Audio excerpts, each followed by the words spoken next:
उनको कॉल कर रहे हैं।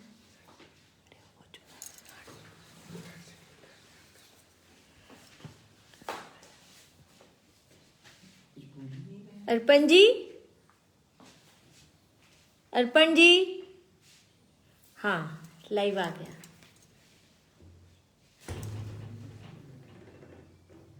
नमस्ते अर्पण जी, क्या आप मुझे सुन पा रहे हैं? आप देख पा रहे हैं?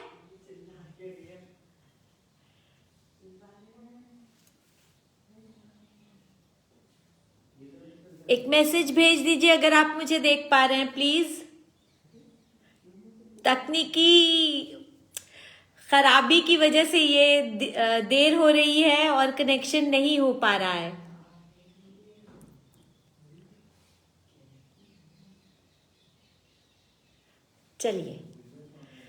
चलिए तो हम अपना कार्यक्रम शुरू करते हैं।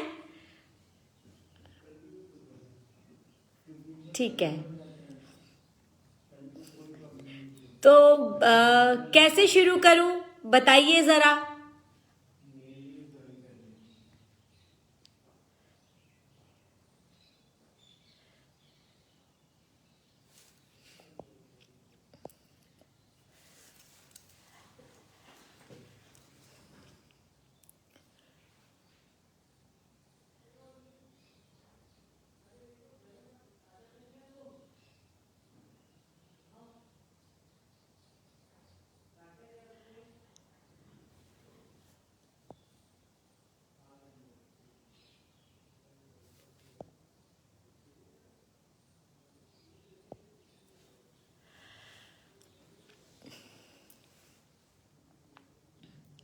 तो जहाँ तक मैं इंतज़ार कर रही हूँ कि अर्पण जी कुछ मुझे लिखकर भेजेंगे और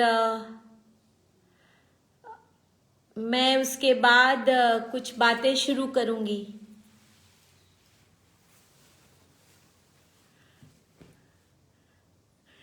चलिए, तो अब चूंकि मुझे कोई क्लू नहीं मिल रहा है तो मैं अपने मन से अच्छा ठीक है, मिल गया क्लू। तो सबसे पहले हम लोग चूंकि ये कार्यक्रम विशेष तौर पर मेरे उपन्यास पर आधारित है और केंद्रित है, ऐसा अर्पण जी से मेरी बात हुई थी, तो हम वहीं से शुरू करते हैं। सबसे पहले मैं बता दूं कि इस साल भयावह परिस्थितियों के पैदा होने के ठीक पहले या डिक्लेयर्ड होने के ठीक पहले फरवरी के अंत में मेरा उपन्यास बिसात पर जुगनू शाया हुआ था और ये राजकमल प्रकाशन से आया है और थोड़ा सा मोटा सा उपन्यास है और इसके बारे में ये उपन्यास है और इसके बारे में संजीव कुमार जो हमारे आलोचक मित्र हैं उन्होंने लिखा है। मैं थोड़ा सा पढ़ के सुनाना भी चाहती हूँ। बिसात पर जुगनू सदियों और सरहदों के आर पार की कहानी है। हिंदुस्तान की पहली जंगे आज़ादी के लगभग 1.5 दशक पहले के पटना से शुरू होकर ये 2001 की दिल्ली में खत्म होती है। बीच में उत्तर बिहार की एक छोटी रियासत से लेकर कलकत्ता और चीन के कैंटन प्रांत तक का विस्तार समाया हुआ है। गहरे शोध और ऐतिहासिक अंतर्दृष्टि से भरी इस कथा में इतिहास के कई विलुप्त अध्याय और उनके वाहक चरित्र जीवंत हुए हैं। यहाँ 1857 के भारतीय स्वतंत्रता संग्राम की त्रासदी है तो पहले और दूसरे अफीम युद्ध के बाद के चीनी जनजीवन का कठिन संघर्ष भी। इनके साथ साथ चलती है समय के मलबे में दबी पटना कलम चित्र शैली की कहानी, जिसे ढूंढती हुई लीना एक चीनी लड़की भारत आई है। यहाँ फिरंगियों के अत्याचार से लड़ते दोनों मुल्कों के दुखों की दास्तान एक सी है और दोनों जमीनों पर संघर्ष में कूद पड़ने वाली स्त्रियों की गुमनामी भी एक सी है। ऐसे कई गुमनाम स्त्रियां इस उपन्यास का मेरुदंड हैं। बिसात पर जुगनू काल क्रम से घटना दर घटना बयान करने वाला सीधा और सादा उपन्यास नहीं है। यहाँ आख्यान समय में आगे पीछे पेंगे मारता है और पाठक से अक्सर ओझल होते कि वहाँ ओझल प्रतीत होते कथा सूत्र के प्रति अतिरिक्त सजगता की मांग करता है। तो ये आलोचक मित्र संजीव कुमार ने लिखा है और ये लगभग सार है उपन्यास का। तो जब भी उपन्यास आप पढ़ना शुरू करेंगे, जानना शुरू करेंगे, तो अगर ये पीछे लिखी टिप्पणी को पढ़ लेंगे तो आपको थोड़ा सा एक आइडिया मिल जाएगा कि आप अंदर किस चीज से मुठभेड़ करने वाले हैं। तो जैसा कि ये 3 बातें जो संजीव जी ने भी लिख दी हैं और अर्पण जी से बात करते हुए इन पर मेरी चर्चा भी हुई है, तो उन्हीं बातों को थोड़ा थोड़ा हिस्सा पढ़ के मैं सुनाती भी हूँ और उन्हीं बातों पर विस्तार से चर्चा करती हूँ। सबसे पहले इस उपन्यास में जो मैंने कोशिश की है और जो बहुत चुनौती भरी बात थी, वो था चीन और भारत का व्यापारिक संबंध और चीन और भारत की भावभूमि। इन चीज़ों को लेकर मैं एक रचना गढ़ना चाहती थी जिसमें सिर्फ इतिहास नहीं हो, उसमें आम जनजीवन से उठाई गई कहानियाँ हो, लोगों की कहानियाँ हो जो मांस मज्जा से बने हुए शरीर हैं, आत्माएं हैं, मन है, भाव हैं, जैसे प्रेम है, दुख है, और इस तरह के मनोभावों की कहानियाँ हो और उनको मैं एक सूत्र में पिरोना चाहती थी। पापोरी दिख रही हैं और सब लोगों, जो लोग दिख रहे हैं सबको मेरा नमस्कार। आप लोग आए इसका शुक्रिया। तो इसमें सबसे पहले जैसे कि एक नाम आया था लीना, जो एक चीनी लड़की है जो भारत आती है। तो वो चीनी लड़की 2001 में भारत आती है। 2001 में कथा शुरू नहीं होती है, लेकिन उसके साथ साथ एक पैरेलल कथा शुरू होती है जो 1840 की है। 1840 में फतेह अली खान नाम के एक नक्शा नवीस हैं जिनको एक जहाज सूर्य दरबार में नियुक्त किया गया है। एक रियासत, चांदपुर रियासत के राजा ने उन्हें नियुक्त किया है और उन्हें जाना है और वहाँ से कथा हमारी शुरू होती है। और इसी बीच में कथा फिर आ जाती है 2001 में। वहाँ पर वो चीनी लड़की लीना होती है जो उस कथा को बयान कर रही है क्योंकि वो किसी चीज़ को खोजने आई है, तलाशने आई है। और फिर धीरे धीरे करके फतेह अली खान, चांदपुर रियासत, पटना कलम की चित्रकारी और चित्रशाला और चीनी ज़मीन, ये कैसे लीना और फतेह अली खान मिलकर एक सार कर देते हैं। यही उपन्यास का कुल जमा भाव है कि वो पूरी तरह से इन 2 पात्रों द्वारा कैसे अन्वेषण होता है 1840 से लेकर आज तक 2001 तक, और कैसे अन्वेषण करती, खोजती फिरती चीज़ों के दरमियान चीज़ें बाहर आने लगती हैं और हम लोग उस पर कथा यात्रा पे अपनी चल निकलते हैं।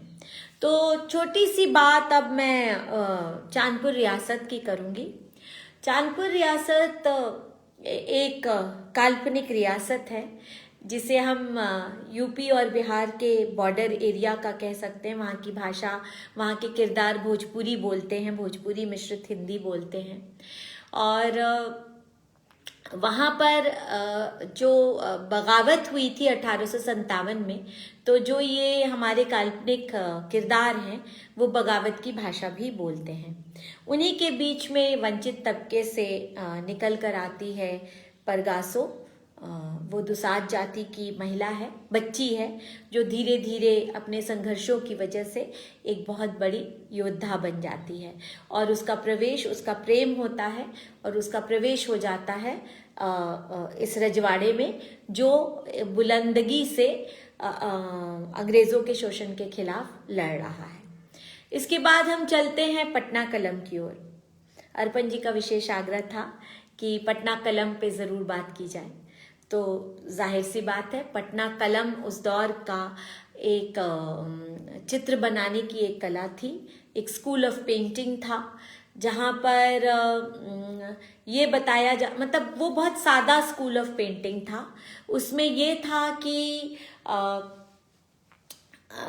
जैसे बाकी मुगल स्कूल ऑफ पेंटिंग है या कंपनी स्कूल ऑफ पेंटिंग है या दूसरे तरह की जो शैलियाँ थी उस दौर में जो चल रही थी, प्रचलित शैलियाँ थी, उससे वो भिन्न था। वो इस सेंस में भिन्न था कि उसमें थोड़े बहुत असर थे कंपनी स्कूल ऑफ पेंटिंग के, क्योंकि अंग्रेज़ों का उसमें दखल था, लेकिन वो विशुद्ध रूप से इंडिजिनियस लोग जो थे, वहाँ के लोग थे, पटना के लोग थे, उनके द्वारा चलाई जाने वाली चित्रशाला थी। और उसकी खासियत थी कि वो बहुत सादे ढंग से बनाई जाती थी। जैसे जो अगर आप देख पा रहे हैं तो ये जो कवर है, ये कवर पटना कलम चित्र शैली से ही लिया गया है और इसे जो है रिक्रिएट किया है। शीतल जी आर्टिस्ट हैं, राजकमल में काम करते, मतलब राजकमल के लिए बुक्स डिज़ाइन करते हैं और चित्र बनाते हैं, तो उन्होंने रिक्रिएट किया। अगर आप ठीक से देखेंगे तो ये सादगी जो है यहाँ पर दिखाई दे रही है, बिल्कुल अच्छे से दिखाई दे रही है कि यहाँ पे कोई एम्बेलिशमेंट नहीं है, कोई सजावट नहीं है, साज सज्जा नहीं है, बस एक व्यक्ति है जो सीधे सीधे एक मतलब तांगे पे, तांगे नुमा, तांगा भी बहुत आलीशान किस्म का नहीं है, वो तांगे पे चल रहा है। तो ये शैली जो है ये पटना कलम की शैली थी। और अगर आप ढूंढेंगे, अगर किताब पढ़ते हैं और उसके बाद उत्सुकता जगती है तो ज़रूर ही आदमी तलाशता है। तो अगर आप ढूंढेंगे, उसके पहले भी चूंकि हमारी बात हो रही है तो आप तलाश सकते हैं, नेट पे बहुत सारे चित्र उपलब्ध हैं। तो बड़ी सादी शैली थी जिसका भी दुखद अवसान इस दौर में होने लगता है। तो और उधर क्या है, तीसरी कहानी हमारी चाइना की है, चीन की है, जहाँ भी अंग्रेज पहुँच चुके हैं, अफीम युद्ध चल रहा है, 2 अफीम युद्ध हो चुके हैं और उन अफीम युद्धों का जो असर है वो चीनी जनता पर साफ साफ दिखाई दे रहा है। चीनी जनता दोहरी मार से जूझ रही है। वहाँ पर जो मांचू शासक हैं वो भी बहुत जिसे कहना चाहिए अत्याचारी किस्म के शासक हो चुके हैं, क्योंकि वो बरसों से शासन कर रहे हैं और जो बरसों तक एक बहुत पद पे बना रहता है तो उसके अनजाने ही व्यवहार में एक तरह का उसको क्या बोलना चाहिए, अत्याचार शब्द नहीं कहूंगी, धीरे धीरे एक तरह की क्रूएलिटी आने लग जाती है। वो नहीं समझ पाता है, लेकिन अक्सर अगर बहुत लंबे समय तक शासक गद्दी पर बना रहता है तो वो ज़मीनी हकीकत से भी कट जाता है। जैसे मैरी एंटोनियट कट गई थी और बहुत मशहूर वो जो मुहावरा है कि if they can not eat bread let them eat cakes, अगर वो रोटी नहीं खा सकते हैं तो उन्हें केक खिलाइए। तो इतनी अनजान हो जाती है बातें। और विजय जी, ये तानाशाही प्रवृत्ति जो होती है वो धीरे धीरे मनुष्य के अंदर घर करने लगती है। तो मांचू शासकों के साथ भी ऐसा ही हुआ था, तानाशाही प्रवृत्ति घर कर गई थी और बहुत अत्याचार हो रहा था। और चीन में कैंटन वो एरिया है जहाँ एक नदी बहती है और उसका नाम पर्ल रिवर है। और उसे मैंने अपने अर्पण जी से बात हुई थी कि मैंने अपने चीन प्रवास के दौरान उसको देखा और वही मैं देखना चाहती थी और इसीलिए मैं चीन गई भी थी। तो वहाँ पर जब मैंने जाना कि उस नदी का नाम मोतिया है, पर्ल रिवर है, तो मैंने वापस आकर मैंने पहले कैंटन रिवर लिखा था उसको, वापस आके मैंने उसे मोतिया नदी बना दिया। तो इस तरह से मैंने नदी का एक नया नाम गढ़ा, हिंदी में नया नाम गढ़ा जो प्रचलित नाम से अलग था। और वहाँ पर ये अभी की बात पे मैं आ गई, बिल्कुल अपने उपन्यास की तरह, जो पहले वहाँ जाता है फिर यहाँ आ जाता है। तो खैर, तो वहाँ पर जो मांचू शासक थे उनसे भी आम जनता बहुत परेशान थी और कोई महफूज नहीं था उस दौर में। आधी जनता को अंग्रेज़ों ने अफीम खिला खिला के, अफीम का नशेड़ी बना बना कर उसे बिल्कुल, जिसे अकारथ ही उसे इतना ये बना दिया था उस जनता को जो किसी किस्म का युद्ध नहीं झेल सकती थी, पूरे समय नशे में ही डूबी रहती थी। और आपने, अगर आप थोड़ा बहुत भी चीन से वाकिफ होंगे तो जानते होंगे कि वहाँ पर कन्फ्यूशियस उस्ताद, जिन्हें वो लोग अपनी भाषा में कॉन्गजी उस्ताद कहते थे, कन्फ्यूशियस की मतलब कि पूरी जो भावभूमि चाइना की थी उस दौर में, वो कन्फ्यूशियस और ताओइज्म एक किस्म का सेक्ट था। बुद्धिज़्म जो भारत से गया था अशोक सम्राट के समय में, बहुत सारे देशों में जो गया था उस दौर में था। तो ये सारे जितने ये रिलीजन्स हैं जिनके बारे में मैंने अभी बताया, सब बड़े शांति प्रिय रिलीजन हुआ करते थे। और ये हर चीज़, जैसे कन्फ्यूशियस जो था उसने ये तक बताया था, कॉन्गजी उस्ताद ने, कि आदमी को जीवन में जीना कैसे चाहिए और रिश्तों का क्या महत्व है, भाई भाई के रिश्ते कैसे होने चाहिए, मतलब आदर्श जीवन की सारी सूची उन्होंने अपनी धार्मिक जो पीठिका थी उसमें बनाकर रखी हुई थी, एक सूची बनाकर रखी हुई थी, जिसको आम चीनी जो है सचमुच में अपना जीवन यापन उन्हीं सूत्रों के आधार पर करता था। एक समय ऐसा भी था चीन में। तो ये उसी दौर की बात है कि चीनी शांतिप्रिय लोग थे।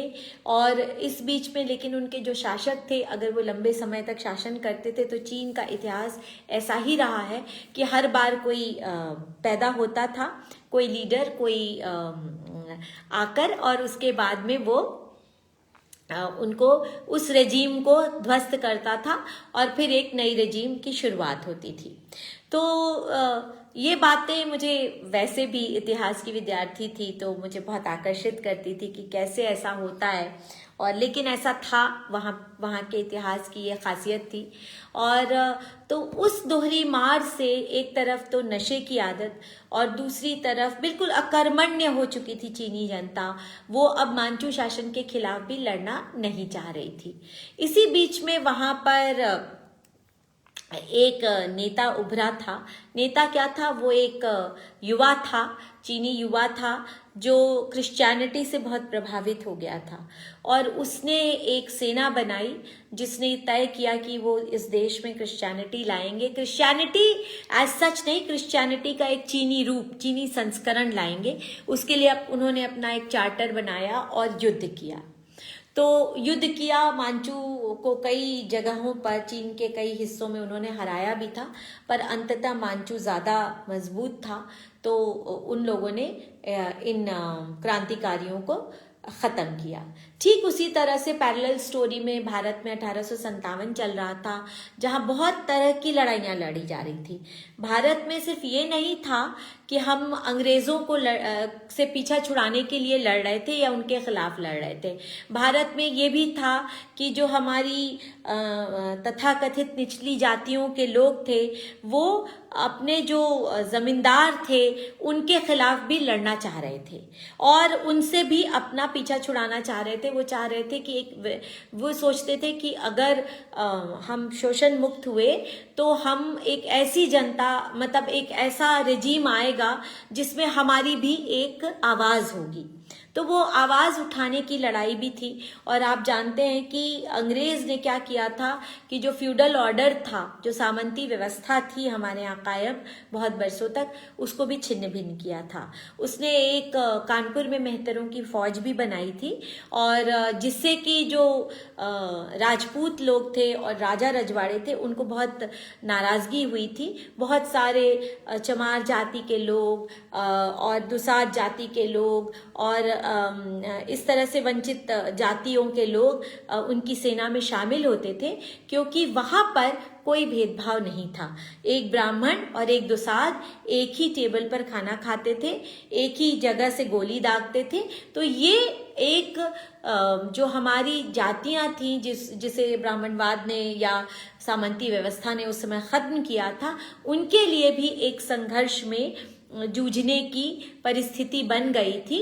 और ये पूरी तरह से पूरे समाज को, चाहे वो चीन का हो चाहे वो भारत का हो, उसको पुराने ऑर्डर को तोड़ने की भी लड़ाइयां चल रही थी दोनों देशों में।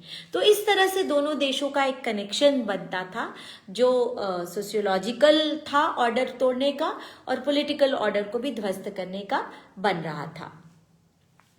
अब ऐसे में मेरे किरदार जन्म लेते हैं, जो पूरी तरह से काल्पनिक किरदार हैं, और सब अपनी अपनी परिस्थितियों से, जो उनकी देशी परिस्थितियां हैं, वहाँ पर जूझते हैं, लड़ते हैं और कोशिश कर रहे हैं कि वो किस तरह से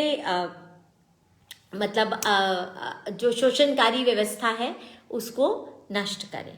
तो ये थी थोड़ी बहुत पृष्ठभूमि। अगर अब मैं इसके बारे में थोड़ा थोड़ा पढ़ देती हूँ, जिससे आपको शायद अच्छा लग सकता है थोड़ा सा।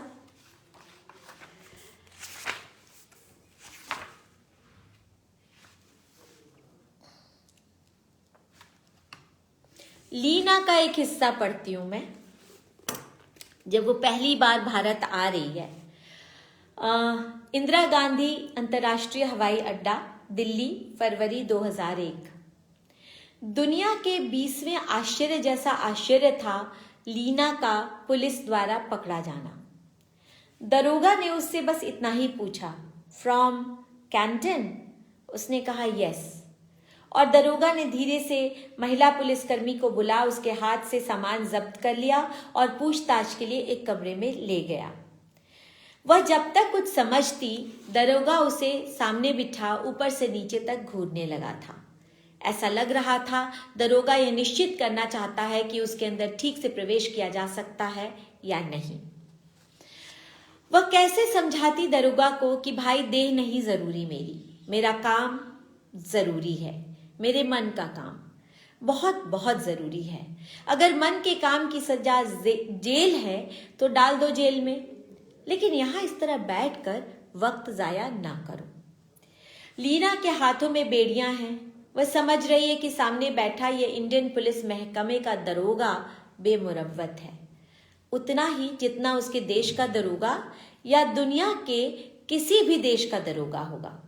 उसने अपनी कैंटन की मिश्रित हिंदी और अंग्रेजी भाषा में समझाने की कोशिश की। जरूर कोई गलतफहमी हो रही है दरोगा जी, शायद आप मुझे वह समझ रहे हैं जो मैं नहीं हूं। I am in India for research. लेकिन जब उसने सर उठाकर दरोगा की ओर जवाब की आशा में देखा तो लगा जैसे दरोगा के कान बंद हो गए थे और आंखों में अडिग अश्लीलता तिरने लगी थी। वह किसी भी सूरत में लीना की बात सुनने को राजी नहीं हो रहा था। जब बहुत समझाने पर भी वह नहीं माना तो उसे अजीब सी शर्मिंदगी ने घेर लिया और वह चुपचाप अपने हाथों में पड़ी बेड़ियों को देख सोचने लगी, देश काल और अपने समय की बातें। कितने ऐसे सफर किए हैं उसने, कभी इस तरह की धरपकड़ नहीं हुई उसके साथ। सैकड़ों बार किसी जहाज के सफर में हवा और समुद्र के रास्ते नक्शों की बिसात में उलझती हुई वह धीरे से मन के अंदर से कुछ नक्शों की रेखाएं मिटाती, फिर नई रेखाओं पर निशान लगाती रही है और तियानमेन स्क्वायर पर मारी गई अपनी माँ से किए गए वादे की बात को दोहराती रही है। उसने वादा किया है कि वह अपने इन सफर के सिलसिलों को कभी खत्म नहीं करेगी।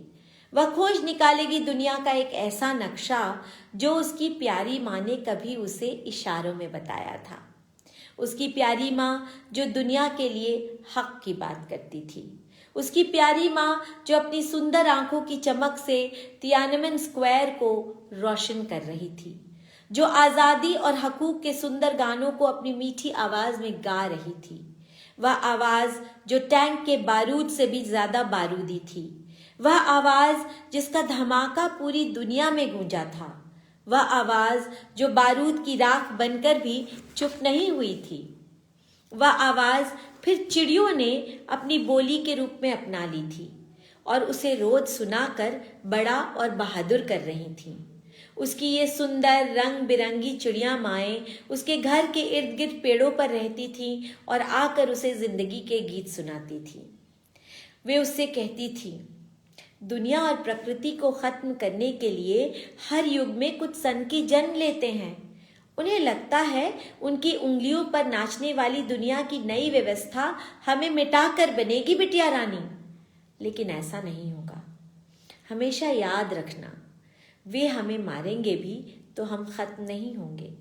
हम भी हर युग में उन्हीं की तरह पैदा होंगे और अपने गीत गाएंगे। प्यारी बिटिया, देखो हमारी ओर, गाओ हमारे संग। वह गाती थी और उन्हें देखा करती थी। कभी पेड़ के हरे पत्तों के बीच झुंड में बैठा तो कभी नानी की बिल्डिंग के पार्क में नानी के फेंके चावल के दानों को चुगते। तियानमेन से कैंटन तक समूचे आकाश में उड़ती उसकी चिड़िया माएँ कभी कलगी वाली किंगफिशर बन जाती, कभी पेड़ गौरैया तो कभी आसमान से डाइव लगाते बाज। वे उसे हौसला देती, पढ़ाती लिखाती और जिंदगी के रहस्यों के महीन धागों से उसके लिए घोंसले बुनती और उसे गरमाई से सेती। लीना ने मन ही मन हौसला बनाए रखा और अपनी सुंदर माँओं को याद किया। दोबारा अपनी कैंटन की भाषा जैसी अंग्रेजी में उसने दरोगा को समझाने की कोशिश की। मैं गांव से भागी हुई लड़की नहीं हूँ जो किसी के झांसे में आ गैर कानूनी ढंग से यात्रा कर यहाँ आई हूँ। मैं तो बस कुछ खोजने आई हूँ यहाँ, अपनी माँ और नानी से किया वादा पूरा करने आई हूँ। नक्शों की नई कहानी लिखने आई हूँ, वही नई कहानी जो 150 साल से भी पुरानी है। लोग भूल गए हैं इसे, इसीलिए आज 21वीं सदी में उसका लिखा जाना जरूरी है। लेकिन दरोगा कुछ भी नहीं समझा और अपने सहकर्मियों से बात करने लगा। उसने अपने कागजातों को उलटने पुलटने लगा।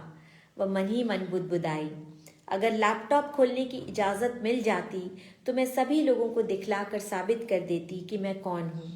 मुल्कों की जिस साझा कहानी को हम वहम मानते हैं, दरअसल वही सच है और सारे नक्शे वहम।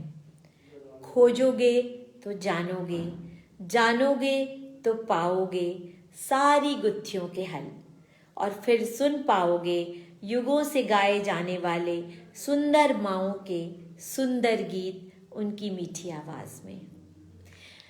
तो ये लीना जब भारत आती है तो वो वाला हिस्सा है। अब एक हिस्सा मेरा मन है मैं पटना कलम का आपको पढ़ के सुनाती हूँ।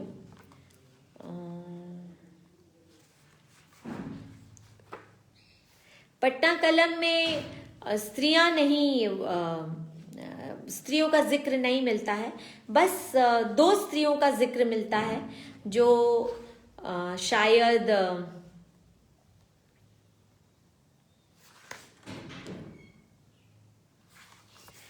शायद ये काम करती थी। अब पटना कलम का एक छोटा सा इंट्रोडक्शन वाला हिस्सा ही सुना देती हूँ, फिर एक छोटा सा चीन का हिस्सा सुनाकर अपनी बात खत्म करूंगी। पटना कलम का जो हिस्सा था वो मतलब पटना कलम जो चलाई जाता था उसका नाम मुसव्विर खाना के नाम से उसे जाना जाता था। और अगर पटना के कुछ लोग देख रहे होंगे तो वो जानेंगे कि वो लोधी कटरा मोहल्ला और दीवान मोहल्ला, जहाँ हमारे संतोष दीक्षित जी रहते हैं, प्यारे कथाकार, उनका मोहल्ला है वो। और वहाँ पर किसी ज़माने में पटना कलम की चित्रशाला थी और चित्रशाला को मुसव्विर खाना भी कहा जाता है। तो वो मुसव्विर खाना उस समय के नाम से ही मशहूर था। तो उसी के बारे में एक छोटा सा अंश। मुसव्विर खाना, मोहल्ला लोधी कटरा, पटना, 1840।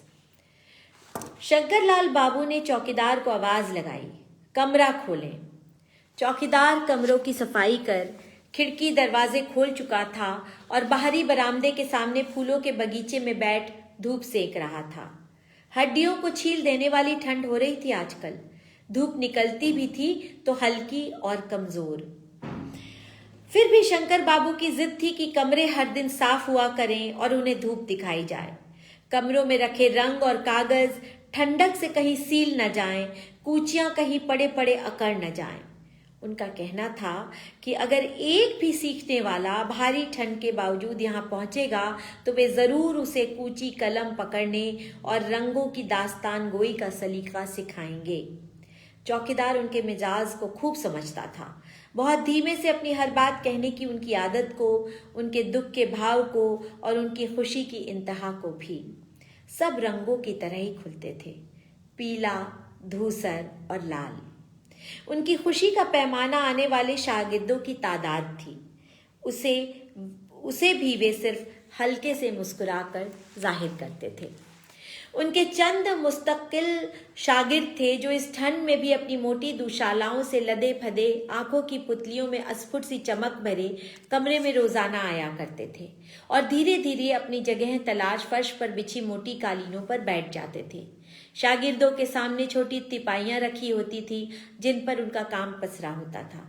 पिछले दिन का काम जिस पर काम करना बाकी होता था और जो धीरे धीरे कई आकारों में बनता था, जैसे एक सौदा करता तंबाकू फरोश। ये सारे जो चित्र हैं ये रियल चित्र हैं। अगर आप नेट में तलाशेंगे तो आप देखेंगे कि ये चित्र मौजूद हैं। अभी भी कुछ बचे हुए हैं, काफी तो गायब हो जाते हैं, जैसे बहुत सारे चित्र गायब हो गए, लेकिन कुछ बचे हैं। जैसे एक है, जैसे एक सौदा करता तंबाकू फरोश, लोहे को पीटता अर्धनंग लोहार, जाने कौन से गांव जाती सलोनी नई दुल्हन की पालकी ढोते थके कहार, और बेगिनती रोज बरोज टकराने वाले रंगीले किरदार, कहानियों से भरे सादा वाकिये और धूम उड़ाते त्योहार, रंगों की दिलचस्प इजाद। लाल का लाल रंग जिसमें नईकी दुल्हन की साड़ी रंगी जाती थी, पियरी मिट्टी से पीला और गाय को खिलाई हल्दी के बाद उसके पेशाब से निकलने वाला और गाढ़ा पीला, तेल की फुलिया से काला, सीप जलाकर बना सफेद, नील से नीला, और फिर कितने अद्भुत संयोजन से बन जाता था नीले आसमान में पीले रंग की आभा से उगता धीमे धीमे गहरा नारंगी होता सूरज। जब हाथी दांत पर इस तरह की महीन कलाकृतियां साकार होती तो लगता इन्हें तो किसी सुल्तान के ताज में सजा दिया जाना चाहिए। शंकर लाल की बड़ी तमन्ना थी कि और प्रयोग किए जाएं और कांच और कागज के अलावा भी अन्य माध्यमों में इन प्राकृतिक रंगों की छटा देखी जाए। बरसात के दिनों में रंगों को तैयार करने की मेहनत, हमेशा चौकस रहने की जरूरत कि हवा की नमी में ये काम अंजाम दिए जाएं, नहीं तो खतरा रहता था कि धूल के कण समा न जाएं रंगों में। एक चित्र के साकार होने की एक मेहनतकश, मोहब्बत से भरी यात्रा थी चित्रकला की यह शैली। वे अपने शागिर्दों को आजमाइश के लिए उकसाते थे। हमेशा कोशिश करनी चाहिए कि हम बनी बनाई राहों से अलग राह बनाएं। खतरे उठाना ही असली चित्रकार बनना है। नया गढ़ना ही अपनी नुमाइंदगी को दर्ज करना है, अपने समय की इबारत को लिखना है और कुदरत से तो तालमेल बनाकर ही चलना है हमें, क्योंकि वही तो देती है हमें रंग और जीवन। आज देखिए कोरोना काल में हम इस बात को और शिद्दत से रियलाइज कर रहे हैं, महसूस कर रहे हैं कि कुदरत के साथ हमें कितना सामंजस्य बनाकर चलना है। उनकी बातें सभी शागिर्दों को प्रिय थी। उनकी दुनिया में शांति थी, वे शांत चित्त के थे, जबकि आसपास चारों ओर की दुनिया में उथल पुथल मची हुई थी। 1840 पूर्व पीठिका है 1857 की। गजब की उथल पुथल। लेकिन चित्रकला के इस दीवाने के सपनों में अपनी चित्रकला की सर्वोच्च कृतियों का अनावरण ही अहम था, जिसे नींद से जागने पर साधने की कोशिश में ही जीवन की सार्थकता महसूस होती थी। बाकी जीवन के कोई मायने नहीं थे। बाकी जीवन वैसे भी क्या था, एक बेढब बेहिसाब सांसों का खेल ही तो। उन्हें नहीं मालूम था कि उनके शागिर्द उन्हें पीठ पीछे रमता जोगी पुकारा करते थे, बहुत बहुत प्यार से, बहुत बहुत आदर से, बहुत बहुत आत्मीयता से। उन्हें अपने सभी शागिर्द प्रिय थे। लेकिन विलियम स्टोन उन्हें दूसरों से अधिक प्रतिभाशाली लगता था। उनकी चित्रशाला में एक अंग्रेज भी था। वह कलकत्ता से कंपनी बहादुर की नौकरी छोड़ चला आया था। इस मासूम गोरे का मन इसी चित्रकला का आशिक हो गया था। जब वह इस मुसव्विर खाना में उनका शागिर्द बनने आया था तो लोगों के बीच खूब कानाफूसी हुई थी। खुफियागिरी करने आया है, लोगों ने दबी जुबान से कहने की कोशिश की थी। शंकर लाल ने मानने से साफ इनकार कर दिया था। कोई फिरंगी अपनी नौकरी छोड़, अपना इलाका छोड़ इस छोटे से मोहल्ले में आकर क्यों रहने को तैयार होगा? एक मुसव्विर खाना की खुफियागिरी का क्या हासिल? इससे पहले भी तो आए थे फिरंगी। इस चित्रकला को आगे ले जाने में कंपनी बहादुर का योगदान था। वे विदेश तक इस कला को पहुंचाने के ख्वाहिशमंद थे। कंपनी की शैली का असर इस शैली को एक नया आयाम देता था। क्या इस सच से इनकार किया जा सकता था? वे समझते थे कि दूर दूर से आए शागिर्दों के अपने अपने शुबहा थे, डर थे, गैर महफूज महसूस करने की अपनी अपनी वजहें थी। लेकिन इस शैली ने सबको अपने अंदर समाहित कर लिया था। वे दूसरों की कही बातों में आने के बजाय अपने अंदर की आवाजों पर भरोसा करते थे। वे जो उन्हें बताया करती थी शागिर्द के इंतहाई खुलूस की बातें। विलियम स्टोन इस शैली का जाहिद था। वह सबसे अलहदा था और इस नाते उसका काम भी यकसा था, एकदम बेमिसाल। वह देशी धूम धड़ाके वाले त्योहारों के रंग बिरंगे चित्रों में भी अपने वतन की संजीदगी भर देता था, बेहिचक और बिला लाग लपेट, सादे और ईमानदार ढंग से। उसकी यह साफगोई और उसका नए ढंग का तेवर उन्हें बहुत पसंद था। उनकी आंखों में उसके बनाए मुहर्रम के चित्र बैठ गए हैं अपनी सच्ची धमक के साथ। एक अंग्रेज है लेकिन वो मुहर्रम का चित्र बना रहा है। मुहर्रम की संजीदगी और विलियम के सोच की संजीदगी में कोई फर्क नहीं, तभी उसका बनाया यह चित्र इतना सच्चा बन पड़ा है। मुर्शिदाबाद से आए रुकनुद्दीन का ध्यान खुशमिजाज मछली बेचने वालों पर रहता था। उसे शायद अपने इलाके की पद्मा नदी याद आती थी। मुर्शिदाबाद के पास पद्मा नदी है और उसमें तैरती बेहतरीन मछलियां। वह क्यों और कैसे इस मुसव्विर खाने में चला आया था कभी बताता नहीं था। उसका व्यक्तित्व रहस्यमय था। कंपनी बहादुर ने मुर्शिदाबाद में जो नींव रखी थी उस रसूख का दायरा बढ़ता ही जाता था। शायद उसी की असर से उसमें शक की चुप्पा सी नदी बहती थी। विलियम के खुफियागिरी करने की बात उसी ने सबसे पुख्तगी से की थी। कंपनी बहादुर का जिक्र छिड़ने पर वह चुप लगा जाता था, एकदम चुप।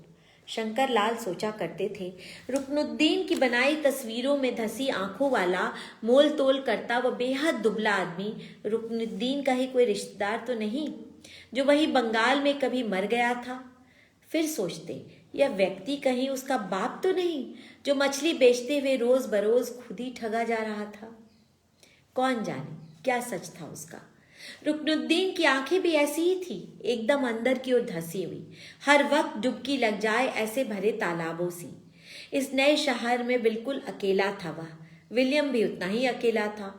और ये कितने गजब की बात थी कि शुरुआती दौर की विलियम के खिलाफ की शिकायत के बाद रुकनुद्दीन ने विलियम से दोस्ती कर ली थी और अब दोनों हर वक्त साथ पाए जाते थे। इसके अलावा भी कई हुनरमंद शागिर्द थे उनके पास। वे सबके लिए अपने मुसव्विर खाना को खुला रखने को तैयार थे। क्या पता कभी जाने कब कोई नया शागिर्द उनके सामने आकर खड़ा हो जाए और कहे, उस्ताद मैं भी चित्रकार होना चाहता हूँ, मुझे अपनी शागिर्दी में ले लें। शंकर लाल को पता है, पूरा पता है, ऐसे में वे शख्स को कहेंगे बहुत मोहब्बत से, जैसे हर सीखने आने वाले को कहते हैं, आइए आइए इस मुसव्विर खाने में जगह लीजिए अपनी। उनको किसी से कोई शिकायत नहीं थी। उनके पिता उनके गुरु थे, लेकिन अब वे नहीं थे इस जहान में। माँ भी नहीं, शादी भी नहीं की अभी तक उन्होंने, लेकिन जहान वीरान कतई नहीं था उनका। उनका एक सुंदर सा नाम होना चाहिए, इस चित्रकला का एक नाम होना चाहिए। आने वाले वक्त में यहाँ से निकलकर देश विदेश तक इन चित्रों का सफर जब शुरू होगा तब लोग क्या कहेंगे इनके बारे में? वे अक्सर तसव्वुर करते। जब इन्हें जहाज से उतार कर विदेशों के कला बाजारों में ले जाया जाएगा, जब कला पारखी उन चित्रों के दाम तय करेंगे, उस देश के धनिक बनिक उन्हें खरीदेंगे और दूर देश के राजा के दरबार में उसे बतौर नजराना पेश करेंगे। जब दूर देश का राजा नजराना देने वालों से पूछेगा, ये कहाँ से आया है? जवाब देने वाला कहेगा, हिंदुस्तान से जहांपना। हिंदुस्तान में कहाँ से? जवाब देने वाला कहेगा, पटना से जहांपना। इसे खोल कर दिखाया जाए। दरबारी नजराना देने वाले के हाथ से नजराना लेकर उसके ऊपर लगे मलमल के कपड़े को धीरे से खोल देंगे और एक कागज, कांच या हाथी दांत पर बनी आकृति को पूरा खोलकर राजा और वहां मौजूद उसके दरबार को दिखाएंगे तो लोगों की आंखें कैसे खुली की खुली रह जाएंगी। पूरा दरबार अपने हाथ को हवा में उठा उठा लहरा लहरा कर कहेगा, वाह वाह वाह वाह। और कागज पर बनाए परिंदे इस शोर से घबरा कर उड़ जाएंगे।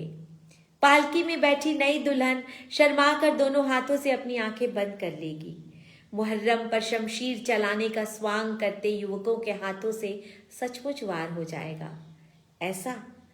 ऐसा ही नज़ारा पेश हो जाएगा जब पटना से ले जाए गए इन चित्रों को दुनिया के सामने पेश किया जाएगा। इन चित्रों को क्या कहा जाए? जब राजा पूछेगा तो क्या कहेंगे उसे ले जाने वाले? ये कलम का कमाल है जहांपना। लेकिन उसके बाद शंकर बाबू समझ नहीं पाए आगे क्या जवाब दिया जाएगा। इस बेमिसाल चीज़ को दुनिया के सामने पेश करने वाला शख्स क्या कहेगा? क्या हाथ बांध बेचारगी से चुप लगा जाएगा? क्या उसके बाद इस कला शैली की अहमियत में कुछ कमी आ जाएगी? नाम ज़रूरी है। नाम पहचान होता है। नाम वजूद को पुख्तगी से साबित करता है। इस कला का अपना नाम होना बेहद ज़रूरी है। वे देंगे इसे एक नाम। ये था पटना कलम चित्र शैली के बारे में का एक टुकड़ा। और बस फिर तो मुझे लगता है अब पूरा उपन्यास तो पढ़कर सुनाया नहीं जा सकता है। अगर और चीन का एक हिस्सा सुना दूं क्या?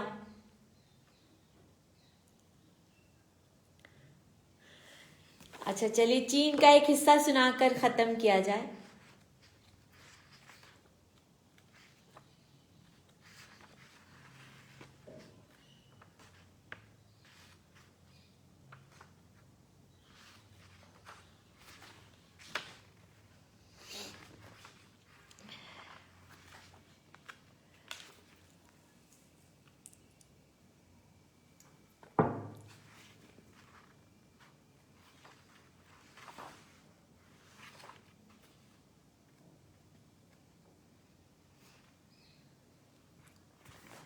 कैंटन, जब जी संजीव जी, शुक्रिया। कैंटन का एक छोटा सा एक पैराग्राफ सुना देती हूँ आपको। यूयान जो एक किरदार है मेरी, जो चीन की किरदार है जिसने वहाँ की क्रांति में हिस्सा लिया है, उसके बारे में एक छोटा सा हिस्सा है। यूयान के टोले में अक्सर तरह तरह की गोरी चमड़ी वाले घुसे चले आते हैं। अर्पण जी ने कहा था कि चूंकि उसमें मछुआरों की बस्ती का जिक्र है उपन्यास में, तो यूयान के बारे में बताना चाहती हूँ कि यूयान जो है वो मछुआरों की बस्ती से ही बिलोंग करती है। और वो छोड़कर अपनी बस्ती को वो वहाँ पहुँच जाती है युद्ध करने, क्योंकि वो मोहब्बत में पड़ जाती है। और मोहब्बत में पढ़कर जो लाइफ तितर बितर सबकी होती है, वैसे ही यूयान की भी होती है। और नमस्ते आनंद जी। तो यूयान का ही हिस्सा जो मछली वाला उसका मोहल्ला है, उसका एक बहुत छोटा हिस्सा है, बस वो सुनाती हूँ। कैंटन, चीन। तुम कहाँ से आए हो? क्या कहीं से भाग के आए हो? पहले तो नहीं देखा इस इलाके में। एक सीधी खड़ी शिला सी कुछ चट्टानी चमक से भरी लड़की ने एक सुगठित बदन के चपल हिरण आंखों वाले लड़के से पूछा था। लड़की का नाम यूयान था। नहीं, लड़के ने उसी चपलता से जवाब दिया था जो उसके अंग अंग से टपक रही थी और वह भागने की फिराक में लग गया था। लड़के का नाम चांग था और अपने नाम के अनुरूप हवा के मानिंद वह कहीं बंद कर नहीं रह सकता था। उसके पिता ने उसका नाम यूं ही नहीं रखा था, वह आजाद आत्मा लेकर पैदा हुआ था, आजाद ही रहा। युयान और चांग मोतिया नदी जाने के रास्ते के जंगल में लकड़ी इकट्ठा करते हुए बरबस टकरा गए थे। युयान घर में चूल्हा जलाने के लिए यह काम कर रही थी और चांग जाने किस लिए। तुम भी क्या आग के लिए लकड़ी इकट्ठा कर रहे हो? हाँ, फिर चांग ने छोटा सा जवाब दिया था, आग ही है वह। कौन? जो हम करने जा रहे हैं। और अब मुझसे ज्यादा बात मत करो, मुझे जल्दी है। मुझे अपनी बेकार की बातों में उलझाओ मत, मेरे पास वक्त कम है। अच्छा, युयान को गुस्सा आ गया। अपने आप को क्या समझते हो तुम? मैं तो तुम्हें राहगीर समझ, जंगल में अकेला समझ दो बातें कर रही हूँ, नहीं तो मेरा तुमसे क्या वास्ता। ठीक है। चांग ने अब थोड़ा गौर से लड़की को देखा। कितनी मुस्तैद और मजबूत लगती है। सचमुच ये कुछ अलग किस्म की है, दूसरी लड़कियों से अलग। इसकी आंखों में आग है। चांग खुद एक आग में जल रहा था। वह आग इकट्ठा कर रहा था और कैसा संयोग कि इस लड़की की आंखों में भी वह आग देख पा रहा था। अचानक उसके दिल में एक लहर उठी। उसका मन किया इस लड़की को गोद में उठाकर जंगल में कहीं छिप जाए और कभी बाहर न निकले। इस आग को बचाना जरूरी है। इसी आग से तो मांचू सम्राट के महल जलाए जाएंगे और नई दुनिया बसाई जाएगी जिसमें यह लड़की उसके बगलगीर होके चलेगी। उसी की तरह अपनी जमीन की मालिक होगी, तीर कमान चलाएगी, खेती करेगी, अपने जमीन पर अपना ठिकाना बनाएगी। आह होंग, कितने सपने दिए हैं तुमने, उन सब में शामिल होगी ये लड़की। इसके बाद चांग गाने लगा होंग का गीत। चांग की आवाज में चीर देने वाली जवान तुरशी थी। उस आवाज ने युयान के पैरों में नाचने की ललक को जगा दिया। न चाहते हुए भी वह अजनबी को सुन नाचने लगी। चांग उसे एकटक देखता रहा। यह कोई अजनबी लड़की नहीं थी, यह तो उसका संगीत थी, उसकी आत्मा की मधुर आवाज। ना ना, अब यह कहीं नहीं जा सकती है। यही होगी मेरी शरीके हयात, यही होगी हमारी बगावत की शरीके हयात। चांग के दिल की तरंग बगावत और इस लड़की को ले जाने कैसे एक सार हो गई और वह वहीं धरती पर बैठ गया और लड़की से पूछने लगा दुनिया जहान की बातें। युयान को लड़का बहुत खबती लगा, लेकिन उसके बातचीत के इसरार को ठुकराया नहीं जा सकता था। वह नाचते नाचते हंसते हुए बैठ गई, धरती पर हाथ पैर फैलाकर, जैसे उसके शरीर को आराम की जरूरत हो, और आराम तो अब इस खपती की बात सुनकर ही मिलेगा। जब कई घंटों बाद युयान मछुआ टोली की ओर चली तो चांग उसके साथ था और दोनों के कदमों में ऐसी लय थी कि लगता था जैसे आज जंगल में कोई करिश्मा हुआ हो जिसने दो अनजान लोगों को आजीवन एक जादुई धागे से बांध दिया था। इतनी जल्दी फैसला नहीं करते युयान की प्यारी जुड़वा बहन मोचाव रो रो कर कह रही थी, यह अजनबी है और बागी भी। तुम इसके साथ इसकी हमनवा बनकर नहीं, बागी होकर रहोगी। सम्राट की सेना कितनी ताकतवर है, क्या नहीं जानती तुम? मारी जाओगी मेरी प्यारी बहन। युयान सिर्फ चट्टान जैसी दिखती नहीं थी, वह चट्टान ही थी। उसने सिर्फ एक बात कही अपनी प्यारी बहन से, ऐसे भी तो यहाँ रहकर मर जाऊंगी, अगर भूख से नहीं तो सम्राट के नामुराद सिपाहियों की मार खाकर या उनकी हवस का शिकार बनकर। ऐसी मौत से तो लड़ मरना अच्छा है। मुझे चांग की ही पत्नी बनना है। मैं जाऊंगी ही इसके साथ अब सदा के लिए, मैंने तय कर लिया है। दुखियारे माता पिता सिर्फ सिसकते रहे। चांग ने झुककर युयान के माता पिता को प्रणाम किया और जाते वक्त कहा, आप मेरे बुजुर्ग हुए आज से, मेरे भी माता पिता।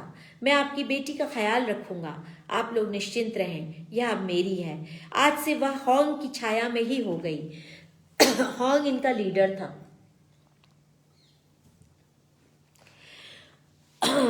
आपने जरूर सुना होगा उसके बारे में, पूरा गुआंगशी और गुआंगडोंग जानता है। और अगर आप नहीं जानते तो सुनिए आदरणीय माता पिता, सपने में ईसा मसीह ने होंग को आशीर्वाद दिया और कहा, तुम कभी मर नहीं सकते होंग, तीरों तलवार भी तुम्हारा कुछ नहीं बिगाड़ सकते। जब तक तुम मांचू को इस देश से खदेड़ कर नई दुनिया नहीं कायम कर लोगे, तब तक तुम लड़ोगे, फिर तुम ही सम्राट होगे, कभी भी न मरने वाले ईसा के भाई। हम उस महान अवतार के सेनानी हैं, हमें अपने अमर अवतार का साथ देना ही होगा। अमन चैन कायम करने के वास्ते, बराबरी के हक दिलाने के वास्ते हमें ये लड़ाई लड़ने ही होगी। आप लोग मन छोटा ना करें, इस धर्म युद्ध में हम ही जीतेंगे, यह तय है, यही खुदा का फरमान भी है। मो चाओ, जो उसकी जुड़वा बहन थी युयान की, यह सब सुन और रोने लगी। तो क्या अब मेरी प्यारी युयान भी क्रिस्तान हो जाएगी? उन फिरंगियों की तरह जो मोतिया नदी के पार के तंबुओं में रहते हैं, वे अजीबो गरीब लोग, उनका अजीबो गरीब रहन सहन। यह हमारे देशवासी भी उन फिरंगियों की तरह क्यों हो गए? फिरंगियों का ऐसा बोलबाला कि हमारे देश के लोगों को भी विदेशी बना दिया। उस्ताद कौंगजी का अब कोई बस नहीं। बहन, क्या तुम उनकी शिक्षा भूल जाओगी? मैं क्यों कह रही हूँ तुमसे ये सब? तुम भूल जाओगी? तुम तो भूल चुकी हो, तुम तो तय कर चुकी हो कि अब हमें छोड़कर अनजान राहों पर चल पड़ोगी। आह आह मेरी बहन, यह अजनबी न सिर्फ तुम्हारे शरीर को हमसे जुदा कर रहा है, ये तो हमारी पीढ़ियों की विरासत से तुम्हें जुदा कर रहा है। हमारे कौंगजी की शिक्षा, ताओ संतों का आशीर्वाद और बुद्ध प्रचारकों की शांति, सबसे जुदा। हम मछुआ टोली के लोग हैं, आसपास के जंगल में भी बमुश्किल जाते हैं। तुम इसे ताजिंदगी जंगलों में रखोगे, युद्ध के मैदानों में रखोगे? ओ मेरी मोतिया नदी, ओ मेरे समुद्र द्वार, क्या अब हमारी कोई सुनवाई नहीं होगी? तुम्हारी बेटी को क्या एक अजनबी तुमसे यूं ही हमारे पास से उड़ा ले जाएगा? आह सुनो गुहार ए पानी के देवता। मोचाओ बिलखती रही। माँ बाप पथराए खड़े रहे और युयान चांग के साथ एक नई दुनिया बसाने चल पड़ी। मोतिया का पानी एक बार भी दुख से भर नहीं उछला। समुद्र द्वार से फिरंगी व्यापारी लगातार शान से आते दिखलाई पड़े और समुद्र की दुनिया अलहदा ढंग से आबाद होती रही। लेकिन उस दिन के बाद से युयान की दुनिया बदल गई और मो चाओ की भी पहले सी कहाँ रही। शुक्रिया।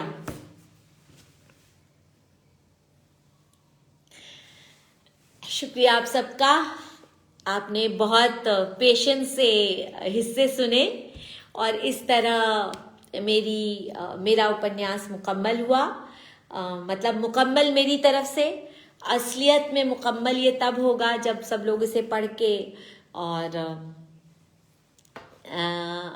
कुछ अच्छा महसूस करेंगे, क्योंकि कोई भी चीज़ जब हम अच्छे से पढ़ के अच्छा महसूस करते हैं तभी हम उस कृति को मुकम्मल मानते हैं। पर इस उपन्यास ने मुझे जुनूनी ढंग से 3 साल तक परेशान किए रखा, ये कन्फेशन है मेरा।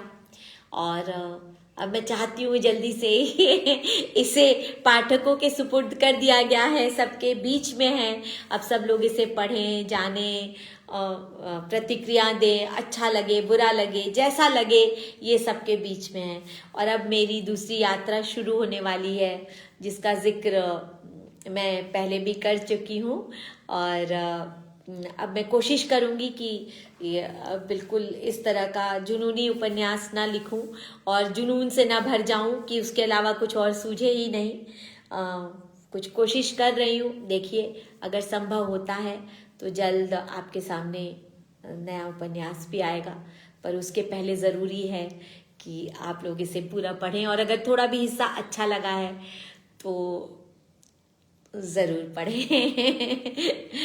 एक लेखक के लिए इससे बड़ी बात, हम सब आजकल बहुत लाइव कर रहे हैं और सब लोग यही चाहते हैं कि लेखक जब समाज में और पाठकों के बीच, प्रशंसकों के बीच और आलोचकों के बीच पहुंच जाता है, तब उसका दायित्व होता है कि वह नए सिरे से अपने आप को सृजित करे, नए ढंग से कुछ नई बात लिखे और लगातार अपने आप को मांझते रहे। और मुकम्मल कभी उसकी यात्रा नहीं होती है लेखक की, मतलब एक पड़ाव होता है, यात्रा तो चलती रहती है अनवरत, पड़ाव ज़रूर छोटे छोटे वो हासिल करता है। तो मैंने भी इस उपन्यास को लिख के एक छोटा सा पड़ाव हासिल किया है, पर इसके आगे अभी बहुत लंबी यात्रा मेरी बाकी है। तो अब मैं इजाज़त लेती हूँ सबसे, बहुत बहुत धन्यवाद। और आप सबको बहुत बहुत शुभकामनाएं।